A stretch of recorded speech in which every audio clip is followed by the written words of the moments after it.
Yo les bros, bienvenue sur Spatule Bro, je suis le chef, on se retrouve aujourd'hui pour la petite review de la nouvelle série Disney Plus Star Wars Ahsoka Thanos. Alors j'ai Thanos, pardon. Alors j'ai l'habitude de dire non, je sais plus qu'est-ce que je dis. J'ai envie de dire Ashoka, alors c'est Ahsoka, je sais pas pourquoi. Enfin bref, je viens de voir les deux premiers épisodes sur Disney+, donc je vais aujourd'hui faire la petite review. Bon, avant de commencer, j'avais pas trop parlé de la série avant, j'avais pas fait des trailers réactions, tout ça, parce que il me semble que le premier trailer était sorti au moment où j'étais au Japon, et le deuxième est sorti au moment où j'étais à Japan Expo. Donc après c'est un petit peu trop tard, c'était plus vraiment dans l'actualité, donc j'en ai pas trop parlé.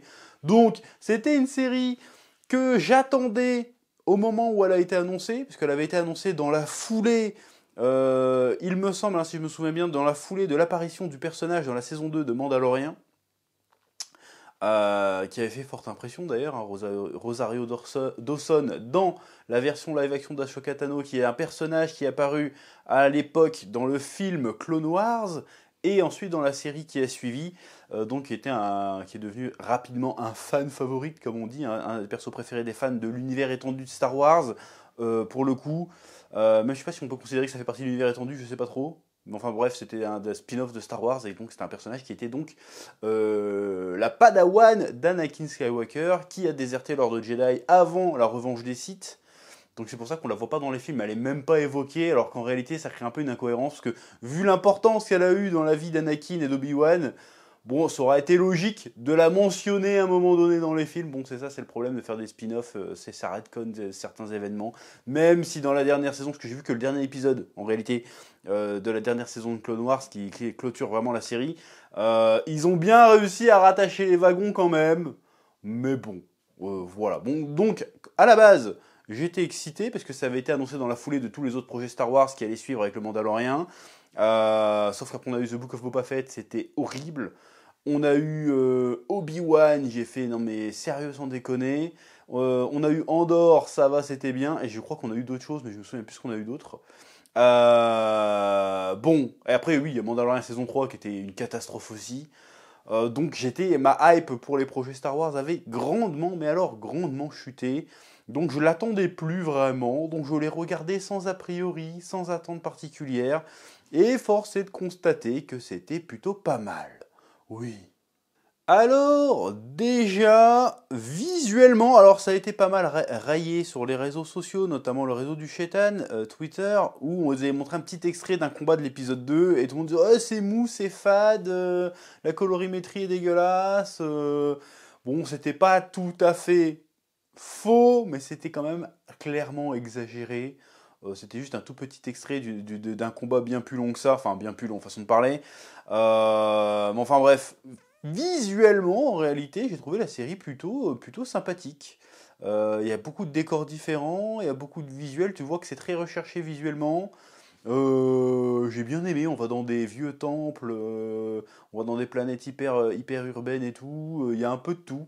Donc j'ai plutôt bien aimé, on voit beaucoup de designs de vaisseaux différents. Visuellement, comment dirais-je, niveau production, ça a l'air plus soigné et plus recherché que ce qu'on a vu hormis Andorre. Parce que Andorre, c'était un autre level quand même. Hormis Andorre, c'est le truc le plus recherché, le plus soigné que j'ai vu depuis les films Star Wars. Parce que même les derniers films, bon, ils sont nuls à chier, mais visuellement, ils sont quand même très jolis. Et je trouve quand même aberrant. Alors c'est très bien hein, qu'Ashoka soit bien fait, il n'y a pas de souci, mais je trouve quand même ça aberrant que ça fait... T'as l'impression qu'ils ont mis 10 fois plus de budget et 10 fois plus de soins que pour la série Obi-Wan. Alors que là où il fallait mettre les billes, en réalité, si tu veux en mettre plein la vue, c'est le truc qui allait avoir le plus d'attention, c'était bien Obi-Wan. Et Obi-Wan, les trois quarts des épisodes, t'as l'impression qu'ils n'avaient pas de budget, quoi. C'est peut-être Ewan McGregor et Hayden Christensen qui ont tout bouffé, j'en sais rien. Mais il y a des décors, ça faisait des décors de bioman. Hein. Tu sentais le carton-pâte, tu sentais le polystyrène. C'était un peu éclataxe. Alors que là, même si tu sais qu'ils utilisent leur technique avec les fonds verts, avec leur espèce d'écran LED chelou et tout, là, pour le coup, tu sens vraiment, il y a un côté grandiose, il y a un côté grand espace, il y a un côté monde très ouvert, qui est plutôt appréciable.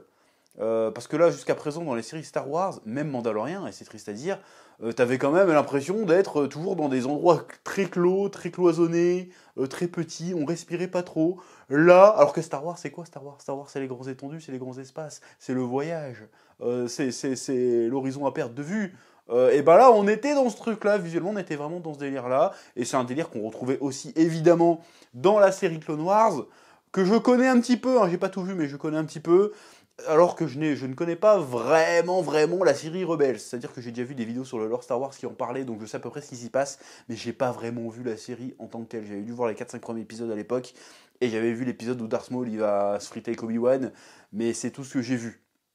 D'ailleurs, vu que je parle de la série Rebels, cette série Ahsoka est une suite directe de la série Rebels. Alors, il y a Clone Wars qui se passe pendant, comme le nom l'indique, pendant la guerre des clones, entre l'attaque des clones et la revanche des Sith. Et ensuite, il y a la série Rebels qui se passe entre la revanche des Sith, si j'ai bien compris, entre la revanche des Sith et le retour du Jedi.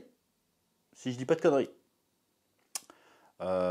Si je dis pas de bêtises, hein, il me semble que ça se passe en parallèle les films. Et donc cette série-là, Ahsoka, se déroule après le retour du Jedi, donc la chute de l'Empire, et forcément à peu près à la même période que la saison 2 et 3 de The Mandalorian, pour le coup. Donc ça se passe, je sais pas, 5-6 ans après le retour du Jedi, si je dis pas de bêtises. Voilà. Donc là, Ahsoka Tano, donc le personnage, il doit avoir une petite quarantaine d'années, hein, si je dis pas de bêtises. Bref, donc il s'est passé tout un tas de trucs. Et quand on commence la série, vu que c'est une suite à une autre série, bon, moi je connaissais un petit peu les noms des personnages, tout ça, j'avais quelques notions, donc j'ai pas été paumé. Mais je me suis quand même, j'ai pas pu m'empêcher de dire que, ok, l'épisode 1 et 2 est suffisamment bien fait pour que tu arrives quand même à comprendre ce qui se passe et les relations entre les personnages et les enjeux. Autant, tu passes quand même à côté de pas mal de choses, j'ai l'impression. Parce que je vois, il y a des moments, je vois qu'il y a des clins d'œil, je vois qu'il y a des easter eggs, je vois qu'il y a des références, mais je sais pas à quoi ça fait référence. Alors je sais que ça fait référence à la série animée, mais je sais pas exactement quoi. J'ai l'impression que des fois je vois des trucs, je suis censé ressentir une émotion particulière quand je vois ce truc-là, et en fait je l'ai pas. Bon, t'imagines que ça doit être ce que ressentent les fans de Marvel quand ils vont voir à l'époque, hein. Bon, maintenant on s'en bat les couilles, mais à l'époque quand ils allaient voir un film Marvel et qu'à la fin d'Avengers ils ont vu Thanos, ils ont pas compris pourquoi tous les gros geeks étaient en train de bander, ils ont pas compris, tu vois. Donc je pense que ça doit être le même genre de sentiment. Donc est-ce qu'il faut avoir vu Rebels pour apprécier la série? J'ai envie de dire oui et non. C'est-à-dire non, on peut quand même apprécier la série parce que les épisodes se comprennent très bien. Mais j'ai envie de dire oui, parce qu'on ne peut pas vraiment l'apprécier pleinement, parce qu'on nous présente des personnages et on prend pas tellement le temps de nous les réintroduire. C'est-à-dire, ouais, il y a Sabrine Vren, elle est sur, j'ai oublié le nom de je sais plus c'est quoi le nom de la planète, j'ai oublié, on s'en fout. Bah voilà, elle est mandalorienne, mais on nous l'explique pas, c'est au détour d'un dialogue, mais t'oublies pas qu'elle est mandalorienne, c'est pour ça que c'est une connasse. Tu fais, ah, d'accord, ok. On nous explique pas plus que ça d'où qu'elle sort, donc ils prennent pas le temps de réintroduire. Voilà, il nous parle de Ezra qui est perdu dans une autre galaxie, a priori avec Thrawn. Bon, on nous explique pas c'est qui Thrawn, tu vois, on nous explique pas c'est qui Ezra. C'est juste ta gueule, t'as qu'à suivre la série. Il y a un petit peu de ça. On arrive quand même à comprendre, mais une petite remise en contexte aurait été sympathique quand même, oui. Parlant de remise en contexte, alors en vrai, il y a une petite remise en contexte, c'est-à-dire que là, le début de série respecte un peu la tradition Star Wars, c'est-à-dire que chaque film Star Wars commence par le petit générique qui défile, sauf que là, il ne défile pas vers le fond spatial, il défile à la verticale et c'est écrit en rouge. Il me semble que c'était aussi écrit en rouge pour Rogue One. Mais encore, vieux souvenir, je suis même pas sûr.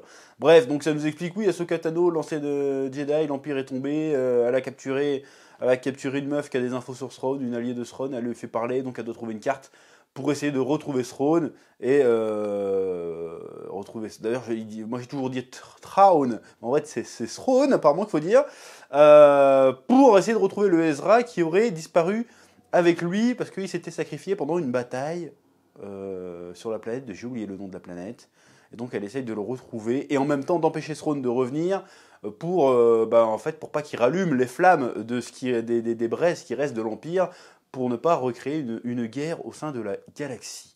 Voilà, donc on a un petit quand même résumé de ce qui va se passer, mais si t'as jamais suivi l'univers étendu Star Wars que ce soit Clone Wars ou Rebels, même si t'as pas vu The Mandalorian et que tu arrives et tu y commences avec Ahsoka Tano, tu dis c'est qui cette connasse, d'où elle sort, d'où elle parle d'Anakin, c'est qui, on l'a jamais vu.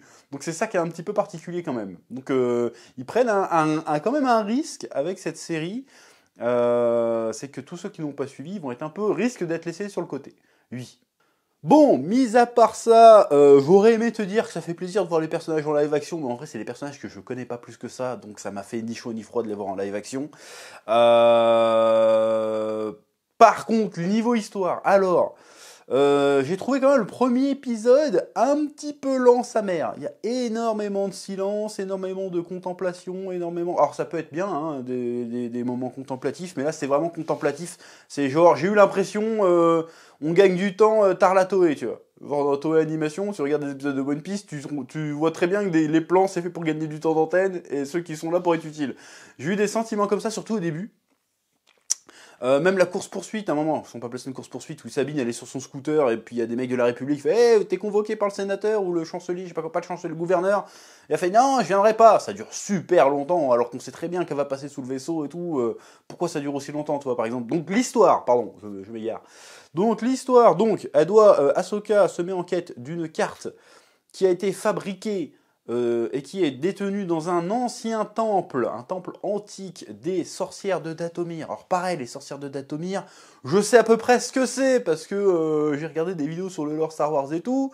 Les sorcières de Dathomir, c'est la planète Dathomir, donc c'est les sorcières de Dathomir, c'est censé être, si j'ai bien compris, s'ils n'ont pas changé entre-temps, c'est censé être d'autres utilisateurs de la Force. Parce que dans les utilisateurs de la Force, il n'y a pas que les Jedi et les Sith, il y en a plein d'autres. Et les sorcières de Dathomir font partie de ça. Il me semble que dans l'univers, je ne sais pas si c'est l'univers légende ou l'univers actuel, il me semble que Darth Maul, il vient de là. Si je dis pas de bêtises.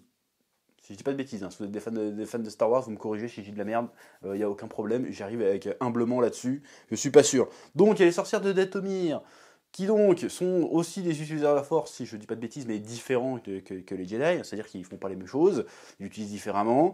Donc, qu'ont une carte pour se rendre dans une autre galaxie, si j'ai bien compris. Alors, je n'ai pas très bien compris si c'est un autre univers ou une autre galaxie.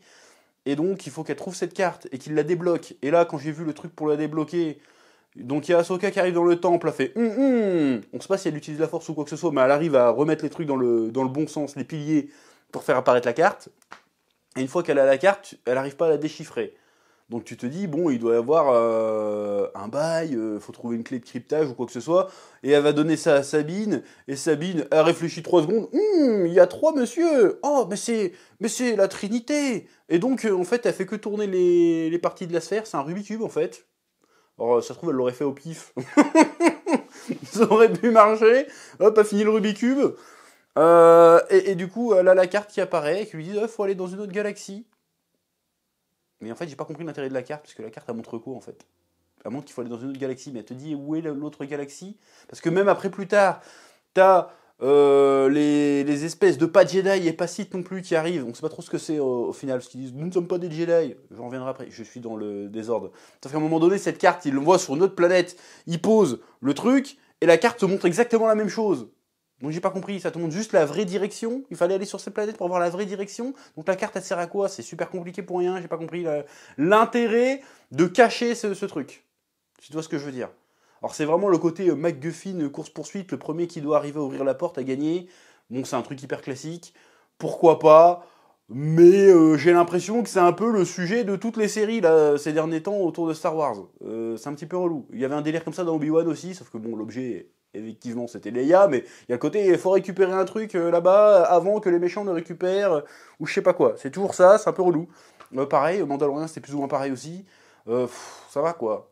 Peut-être trouver d'autres intrigues que ce genre de trucs, de temps en temps, pourquoi pas. Et donc, l'intrigue va reposer sur le fait qu'Ahsoka Tano a besoin de Sabine Wren, et en fait les deux se font la gueule parce qu'apparemment c'était le padawan d'Ahsoka, et Ahsoka l'a laissé tomber parce que c'était trop galère, je sais pas pourquoi elle l'a laissé tomber, et du coup elles se font la gueule, les 3 quarts de l'épisode, et voilà, elle se fait attaquer, il y a un truc qui m'a énervé, elle se fait attaquer donc par les Jedi Noirs, oh, faut que je reparle, je dis Jedi Noirs mais c'est certainement pas des Jedi Noirs, je sais pas ce que c'est exactement, donc au début de l'épisode, t'as un vaisseau de la République qui se balade et qui est censé arriver à un point de rendez-vous et qui trimballe la Morgane, je crois, c'est ça, qui trimballe la meuf que Ahsoka a vaincue et capturée dans la saison 2 de The Mandalorian. Donc ça fait un petit moment qu'elle a offré la meuf. Hein.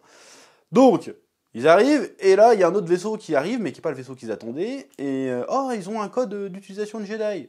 Et le gars, il fait, bon bah laissez-les rentrer, même si je pense que c'est pas des Jedi, je pense qu'ils se foutent de notre gueule, c'est sûrement des gars de l'Empire, et donc il attend les gars dans je vais dire le hall, mais dans le port, quoi, et il y va avec 6 connards, et il fait, je suis sûr que vous êtes pas des Jedi.